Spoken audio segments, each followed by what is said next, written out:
33वां आदिवासी सांस्कृतिक एकता महासम्मेलन में देश के विभिन्न राज्यों से यहां उपस्थित हुए सभी पदाधिकारीगण, वडीलगण, माताएं, बहनें, युवान साथी, सबको मेरा जोहार नमन करता हूं, उल गुलाम जिंदाबाद करता हूं। सबको प्रकृति की जय, सबको भील प्रदेश की जय। इस मंच से हमारे पहले जो भी वक्ता आए हैं उन्होंने बहुत अच्छी अपनी बात रखी है। ज्यादा बात मैं नहीं रखूंगा। काफी सारे एमएलएस बैठे हैं, हमारे साथी मित्र राजकुमार जी बैठे हैं, तो उनको भी हमको सुनना है, तो ज्यादा बात मैं नहीं रखूंगा। लेकिन साथियों, हमारा इतिहास गौरवशाली इतिहास रहा है। जब से ये धरती पे मानव सभ्यता का अस्तित्व हुआ, मानव सामाजिक और मानसिक शारीरिक मनुष्य का विकास हुआ, तब से आदिवासी इस धरती पर है। आदिवासी यानी आदि अनादि काल से बसने वाला, उसको हम आदिवासी कहते हैं। तो इस मंच से मैं कहना चाहता हूं, आज आदिवासी को अलग अलग नाम से पुकारा जाता है, आदिवासी के नाम से अलग अलग योजना बनाई जाती है। आदिवासी की अस्मिता मिटाने के लिए आपने देखा होगा, आदिवासी को आज शेड्यूल ट्राइब, जनजाति, वनवासी, वन बंधु के नाम से भी आज बुलाया जाता है। तो इस मंच से सभी मेरे साथियों को निवेदन करता हूं को आदिवासी को बचाने के लिए हम कोई वन बंधु नहीं है, हम कोई वनवासी नहीं है, हम आदिवासी है, आदिवासी ही हम रहेंगे। साथियों, आदिवासी का इतिहास डॉक्टर जीतू भाई ने बताया कि 23,000 साल से यहाँ आदिवासी रह रहा है। आदिवासी का स्वभाव सरल था, संवेदनशील थे। आदिवासी प्राकृतिक पूजक थे, प्राकृतिक मूल्यों को जतन करते थे, सामूहिक भावना साथ में रखते थे, सहकारी भावना रहती थी। और हमारी संस्कृति, हमारी परंपरा, हमारी विधि, जो भी हमारी मरण विधि है, लग्न विधि है, हमारी जन्म की विधि है, सभी हमारे आदिवासी की अलग है। हम प्रकृति के साथ में रहने वाले लोग हैं, हम धर्मपूर्वी हमारी संस्कृति में मानने वाले लोग हैं। तो आपने देखा होगा, आगे की वक्ताओं ने बताया कि जब भी इस देश में नए नए धर्म आए, वो चाहे हिंदू हो, मुस्लिम हो, सिख हो, ईसाई हो, बौद्ध हो, जैन हो, सभी धर्म आदिवासी के बाद इस धरती पर आए हैं। और हिंदू जैसे धर्म ने तो हमारे समाज में आपको पता होगा कि वर्ण व्यवस्था प्रथा रखी थी कि भाई पहले ब्राह्मण होगा, बाद में क्षत्रिय होगा, वैश्य होगा, और शूद्र में हमारे लोगों को माना जाता था। हमारे आदिवासियों को 5,000 सालों से हमारी गिनती शूद्र में होती थी। हमको शिक्षा लेने का अधिकार नहीं था, हमको कहीं भी जाने का अधिकार नहीं था। बाद में आपने देखा होगा, इसी हालत में भी देश के आजादी में हमारे कई सारे स्वतंत्र सेनानी लड़े, हमारे क्रांतिकारी लड़े, हमारे पूर्वज लड़े।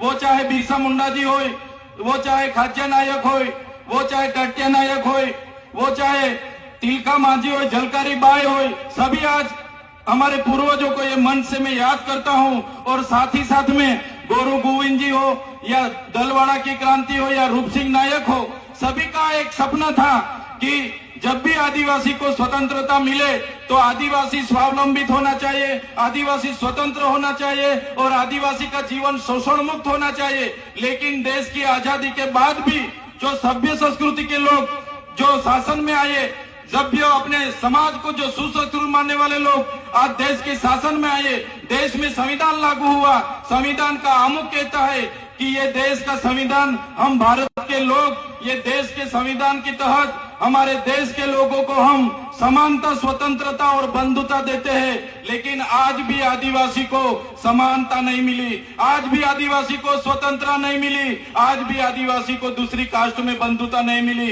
इसलिए हम कहना चाहते हैं, हम कई सारे कार्यक्रम करते हैं और कई सारे मंच पर भी हमारी व्यक्तिगत बात हम रखते आ रहे हैं, आज भी हम इस मंच से रखेंगे। जब तक आदिवासी को स्वायत्त राज नहीं मिलेगा, आदिवासी का अपना स्वतंत्र राज नहीं होगा, तब तक ये सरकारों में आदिवासियों का विकास होने वाला नहीं है। हमको तीनों और चारों राज्यों, वो चाहे मध्य प्रदेश हो, महाराष्ट्र हो, गुजरात हो, राजस्थान हो, सभी नेतागण यहाँ बैठे हैं, सभी बुद्धिजीवी लोग यहाँ बैठे, कर्मचारीगण यहाँ बैठे। मैं मेरी व्यक्तिगत तौर पे से एक बात रखना चाहता हूँ, हमको आने वाले दिनों में हमारा जो भील प्रदेश था उसको लेने के लिए हमें आवाज उठाना पड़ेगा। हमको भील प्रदेश मांगना पड़ेगा इस सरकार पे। देश का 29वां राज्य हमारा भील प्रदेश होना चाहिए और हमारा भील प्रदेश जब बनेगा तभी हमारा आदिवासी स्वायत्त राज्य में अपना विकास कर पाएगा। ये हम व्यक्तिगत सोच रहे साथियों। आपने देखा होगा देश के आजादी के बाद हमारे पूरे देश में 8% आदिवासी है।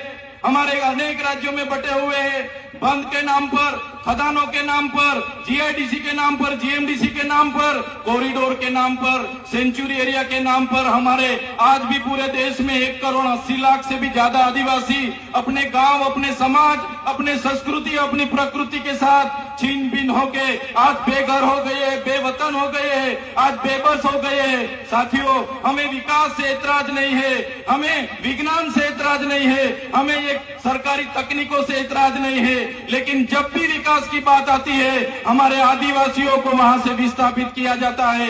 वो चाहे बांध हो, खनिज हो, जीएमडीसी हो, जीआईडीसी हो, कुछ भी प्रोजेक्ट नहीं आते हमारे आदिवासी को टारगेट किया जाता है। और हम जब भी सरकार के खिलाफ आदिवासियों के लिए आवाज उठाते हैं तो ये सत्ता में बैठे हुए लोग पुलिस का दुरुपयोग करके, उनके सत्ता का दुरुपयोग करके हमारे जैसे युवाओं को दबाने के लिए जेलों में डालते हैं।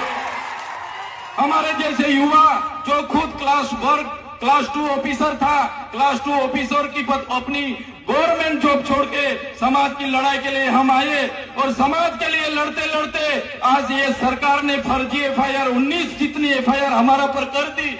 और काफी सारे नेता हमारे समाज के ही है, वो शासक पक्ष में है, फिर भी हमारे जैसे युवाओं को आगे बढ़ने नहीं दे रहे। हमारे जैसे युवाओं को कैसे गिराया जाए वो हमारे ही नेता सोचते हैं। तो इस मंच से मैं कहना चाहता हूँ, हमारे पूरे देश से, विभिन्न राज्यों से लाखों आदिवासी माताएं, बहनें, वडीले, युवा साथी यहाँ आए। हमें आने वाले दिनों में हमको आदिवासी की अस्मिता बचाने के लिए चिंतन करना होगा, हमारे लोगों की शिक्षा की चिंतन करना होगा, हमारा लोगों के जो जड़ जंगल जमीन के अधिकार छीने जा रहे उनका चिंतन मनन करना होगा। आज तक हमारा संवैधानिक अधिकार लागू नहीं हुआ, वो चाहे अनुसूची 5 हो, वो चाहे पैसा एक्ट हो, वो चाहे तोड़ते डबल की बात हो। आज भी आदिवासी की ग्राम सभा की सत्ता नहीं मिली, आज भी रूढ़िगत ग्राम सभा का परवानगी नहीं लिया जा रहा है। ये सभी बातों को आज के इस मंच से हमको सबको चिंतन मनन करना पड़ेगा। और सभी साथी यहाँ पे आए तो ये आदरणीय मंच से जो भी बात रखते हैं उसको लेके हमारा हर संदेशा, हर उपदेश हर एक काम में पहुंचना चाहिए। यही बात मैं रखूंगा। समय ज्यादा नहीं है, काफी सारे वक्ता है, लेकिन ये मन से इतना जरूर कहूंगा कि हम व्यक्तिगत तौर पे मानते हैं सरकारें आएगी जाएगी, पार्टियां बनेगी बिखरेगी, संगठनें बनेंगे बिखरेंगे, हम सभी लोग धर्म संप्रदाय में कहीं भी बटे हुए हैं, तो आदिवासी को पहले आदिवासी के तौर पर एक होना पड़ेगा, तभी अपने आदिवासियों का विकास होगा। यही बात रख के सबका धन्यवाद करता हूं, सबको जोहार करता हूं और आखिरी में जय भील प्रदेश के नारे से मेरा वक्तव्य पूरा करता हूं। जय भील प्रदेश। धन्यवाद।